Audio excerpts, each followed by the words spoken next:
Hello everybody, welcome back to Makeup in Film History, the show where I am your host and all you have to do is open your ears and get ready to learn about some incredible female filmmakers that you may or may not have heard about before. Every week I choose to shine a light on one particular woman who is making her mark on Hollywood by challenging its racist, misogynistic, and all-around problematic roots. Last week we learned about Ava DuVernay, the director and writer of Selma, and this week you are about to learn way more than you ever thought you would about Miss Olivia Wilde. Olivia Wilde has been on the scene for a hot minute as a well-known actress, but has recently fell in love with directing and debuted her behind-the-scenes skills with the 2019 hit Booksmart. She is definitely a badass filmmaker who is driven to tell the kind of stories she wants to tell despite any naysayers. So I hope you are sitting back, you are relaxed and comfortable because we are about to dive into a little makeup in history. Surprise! It is March 10th, 1984, and our Pisces queen, Olivia Jane Cockburn, is born in New York City to parents Leslie and Andrew Cockburn. Shortly after her birth, Wilde's family moves to a neighborhood in Washington, D.C. called Georgetown, where she grows up with her younger brother, and older sister. The three of them stem from a line of very successful journalists. I'm talking their mom, dad, grandpa, uncles, aunt, cousins, and most likely more if we're being honest. Interestingly, Wilde has dual citizenship in America and Ireland. She would spend her summers in Ardmore, Ireland, which is where her English grandfather settled down after World War II. Apparently, Wilde has very fond memories of spending her summers there and said that she would often spend her time as a kid in the US dreaming about going back to Ireland. Schooling for Wilde included the private Georgetown Day School and later Phillips Academy in Massachusetts, where she would graduate in 2002.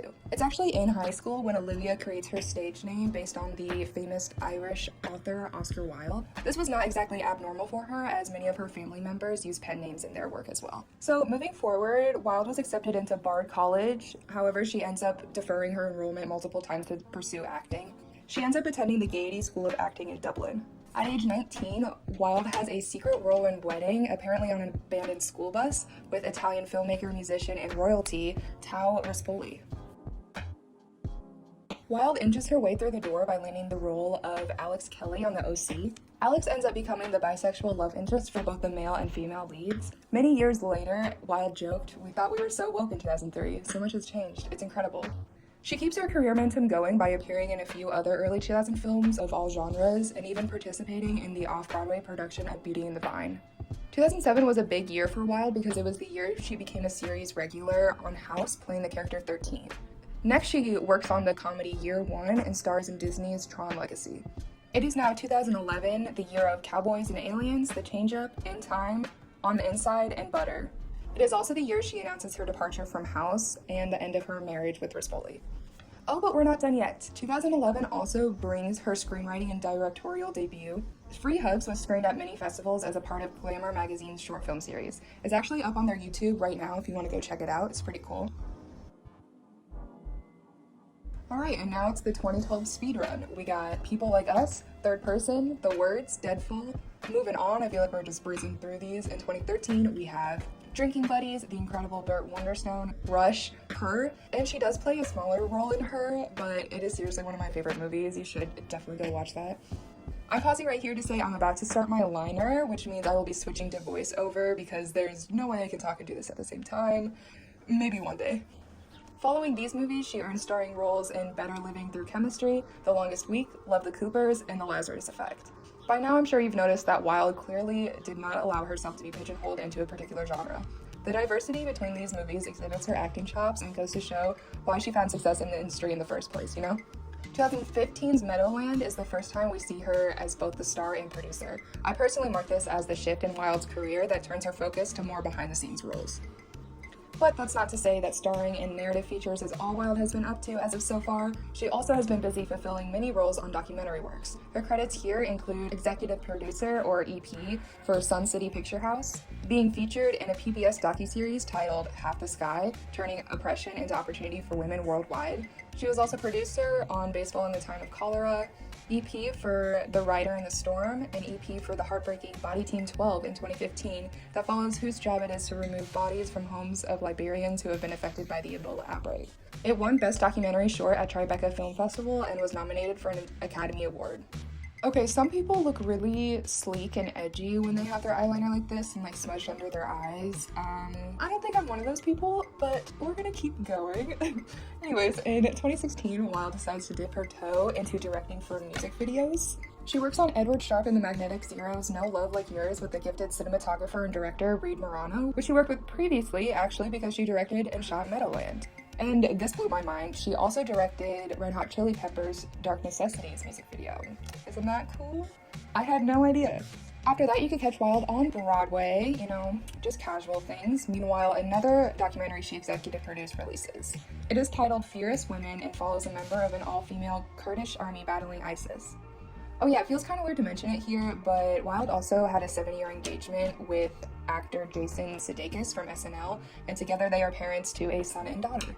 And now we have pretty much what I've been waiting all video to talk about. It's the fun, it's the hilarious, it's the lovely Booksmart. It is Wilde's directorial debut and is released in summer 2019. It is instantly met with rave reviews and goes on to win the Independent Spirit Award for Best First Film and the GLAAD Media Award for Outstanding Film. This quote from Wilde talking about making this film really stuck out to me. It says, "It is remarkable that I am 35 years old and this is the first job I've ever had that wasn't entirely dependent on and connected to my looks." Since Booksmart, she also directed the short film Wake Up, and we have a new feature to look forward to. Don't Worry Darling is a psychological thriller that is set to come out in 2021, which she will direct and star alongside Harry Styles, Florence Pugh, Chris Pine, and Kiki Lane. I don't know about you, but I am geeked for this. So in 2019, Olivia Wilde plays a character in Richard Jewell that is based on a real-life journalist named Kathy Scruggs. The film faced some controversy for portraying her character exchanging sex for information when there is no evidence of this actually happening in real life. She defended her character by saying, "I think people have a hard time accepting sexuality in female characters without allowing it to entirely define that character. We don't do that to men, we don't do that to James Bond. We don't say James Bond isn't a real spy because he gets his information sometimes by sleeping with women as sources. This is very specific to female characters." We've seen it over and over again, and I think Kathy Scruggs is an incredibly dynamic, nuanced, dogged, and intrepid reporter. By no means was I intending to suggest that as a female reporter she needed to use her sexuality. I understand the point she's making about how female characters are held to a higher moral standard than male characters are in order for audience to deem them likable, but the film was directed and produced by Clint Eastwood, who has always given me creepy vibes. There, I said it. I think there is a lot of validity in questioning if this plot point was even necessary in the first place, or if her dynamic nuance could have been portrayed in other ways that didn't imply that women have to use their sexuality to get what they want.